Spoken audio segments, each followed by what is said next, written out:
Okay, thanks, mate. Now we're rough into the deal here now. The fourth speaker. Some say this man can brighten up a room by just leaving it.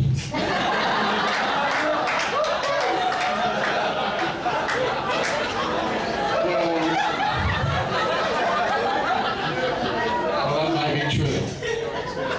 But to the rest of us, he's a champion.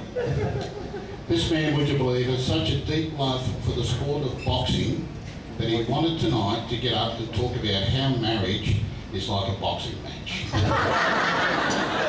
I told him, I said, Ben, you can't do that, mate, it's just not true. He then said, can he at least talk about the thriller in Manila? I said, no, Ben, you can't talk about the honeymoon either.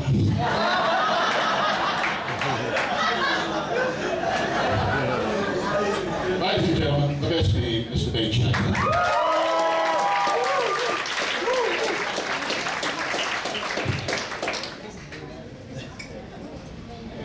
Sorry, I have a speech.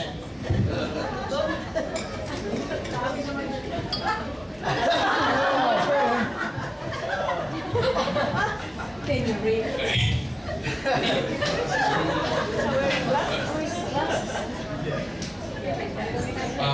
For those of you who don't know me, my name is Ben, and I've had the honour of being asked to be the best man for today. Thank you, Mike. First of all, I just wanted to start by congratulating the bridesmaids who all look beautiful today, as you'll agree. Outdone, of course, only by Jamie.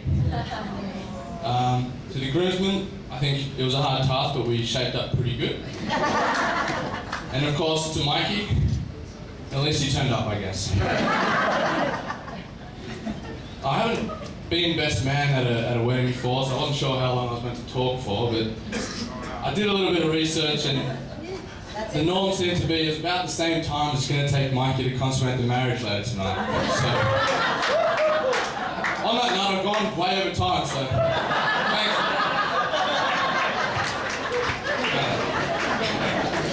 Seriously though, I was told to keep it a little bit short, so Mikey said I could take out the part where I talked about all his ex-girlfriends, which saved me about 6-7 seconds.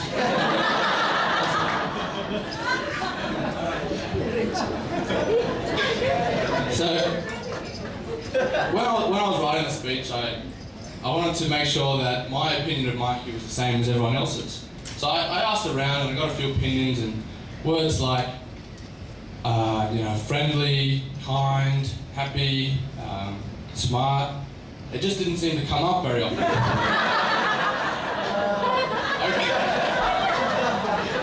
I remember talking to one person who actually said, arrogant, annoying, selfish.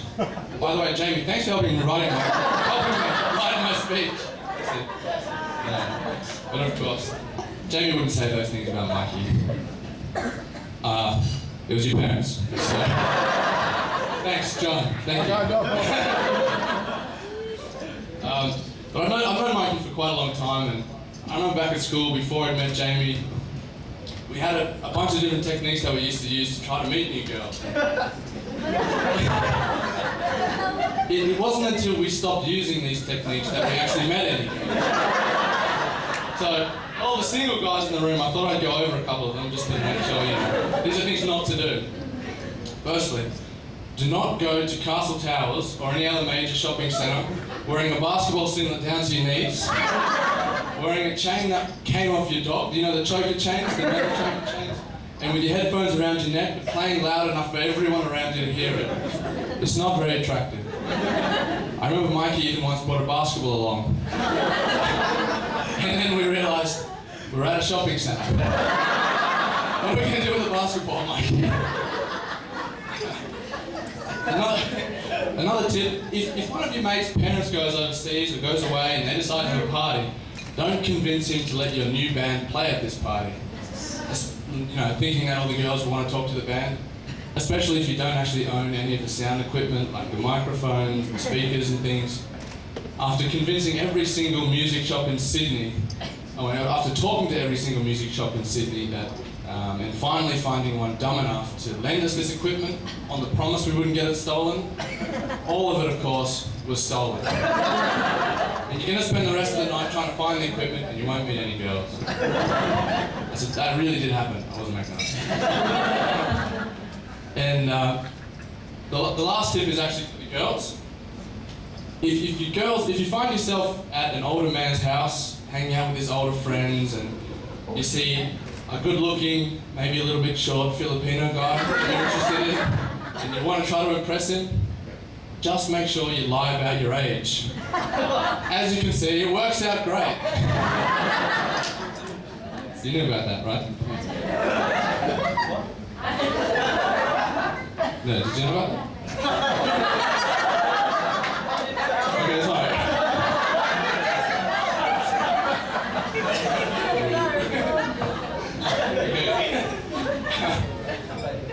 No, but really, I have known Mikey and Jamie for quite a long time, and I can honestly say that Jamie really does deserve the best husband, and Mikey made well done for marrying her before she actually found him.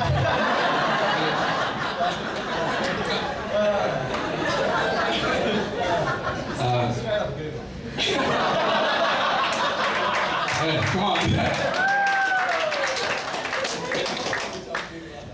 I'm not married myself, so I didn't really feel like I could give you any advice. Hey. But I had a couple of tips, because I've been to a few weddings and I've heard other people saying these things help. So, first of all, arguments. Don't go to bed on an argument. You're not going to be able to sleep. Just stay awake and argue. It's easy. Your anniversary, Mikey. If you're having trouble remembering your anniversary, all you have to do, just forget one. Apparently you'll never forget another one after that. And of course, don't forget those three little words. The three words that are the key to any long and happy marriage. You're right, dear. One of my final duties as the best man was actually to read out a couple of the emails from people who weren't able to attend tonight. Is my title staying? So I just grabbed three because there were quite a few, but let me just go.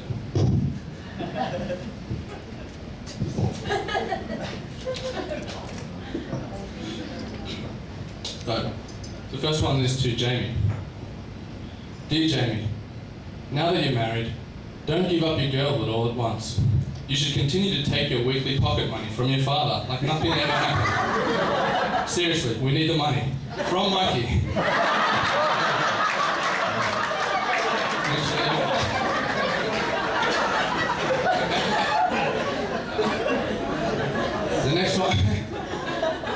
The next one's addressed to Mikey. Dear Mikey, how could you do this to us? You said that you were our only girls. Oh well, best of luck. Love from Liz, Gloria, Cindy, Valerie, Kim, Jenny, Annie, Vanessa, Tara, Bruce, and Gary.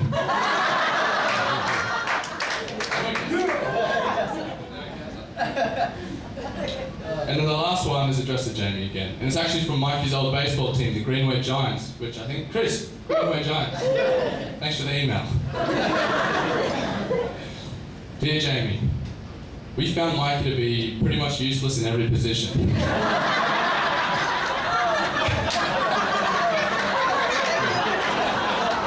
We hope you have better luck.